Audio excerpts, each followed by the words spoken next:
There is someone in your organization right now who is less capable than you, less dedicated than you, and they are about to be promoted above you. This is not bad luck. It is not favoritism, or at least, it is not only favoritism. It is a predictable outcome of a system that most professionals have never been taught to read. Today, I am going to explain exactly how that system works, and more importantly, what you can do about it. You probably have a specific person in mind right now, the colleague who speaks confidently in meetings without always being right, who seems to know everyone across the organization, who has a way of being in the room when decisions are made, who turns in perfectly adequate work and somehow keeps advancing. The natural response to this is frustration. I understand that.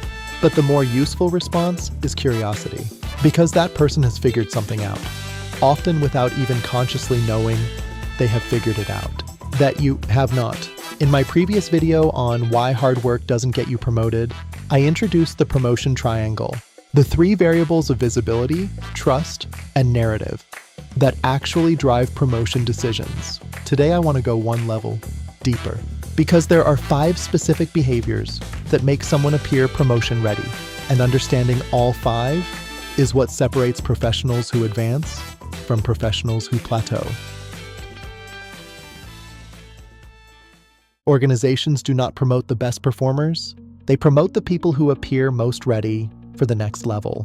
And there is an important gap between those two things. Appearance of readiness is built through 5 specific behaviors, consistently across every industry and every organization size. Factor 1, relationship capital. This is the network of trust and goodwill a person builds, not just with peers, but with people above them in the organization. The colleague you are thinking of almost certainly has better upward relationships than you do. They are not necessarily more liked, they are more known. The people who make decisions about promotions know their name, their work, and have an opinion about their potential. Do those people know yours? Factor 2, upward communication. High performers chronically underinvest here because they assume the work speaks for itself. It simply does not work that way. Upward communication means proactively keeping your manager and the people above them informed of your thinking, not just your output. It means sending the note that says, here is what I observed, here is what I concluded, here is what I recommend. That communication pattern signals a different level of judgment than simply delivering results. Factor 3, risk absorption. Managers promote people who make their lives easier. Specifically, people who bring solved problems rather than unsolved ones. People who can be handed an ambiguous situation and manage it to resolution without generating new anxiety. Upward. Every time you absorb a difficult situation cleanly, every time you convert your manager's concern into a closed loop, you are demonstrating a form of readiness that is difficult to ignore. Factor 4, the confidence signal. This is subtle but significant. People who signal confidence without arrogance are consistently perceived as higher potential, even when their actual output is identical to someone who signals anxiety or uncertainty. This is not about faking confidence you do not feel. It is about managing how you carry uncertainty, saying, I will find out and come back to you by Thursday. That is a confidence signal. Saying, I am not sure, it is complicated, I need more time. That is not. Same information, completely different signal. And factor 5, this is the new one. The one that did not exist 5 years ago, and that most people have not yet added to their mental model. The 5th and final factor is the AI fluency signal. Managers are increasingly making promotion decisions based partly on who they perceive as capable of leading in an AI-augmented environment. This is not about who uses the most tools. It is about who demonstrates sound judgment about when and how to use them. Who can talk credibly about AI without either overhyping it or dismissing it? Who is building workflows that others want to learn?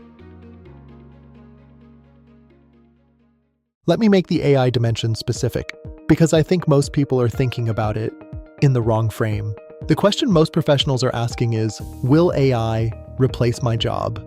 That is the wrong question for this conversation. The more relevant question is, how is AI changing the signals that managers use to identify promotion-ready people? Here is what is shifting. Relationship capital is becoming harder to build passively. AI-augmented remote and hybrid work reduces the organic relationship formation that used to happen in offices. Naturally, the professionals who are deliberately investing in upward relationships right now, not leaving it to chance, are building a structural advantage. Upward communication is becoming more important, and simultaneously, AI is making it easier.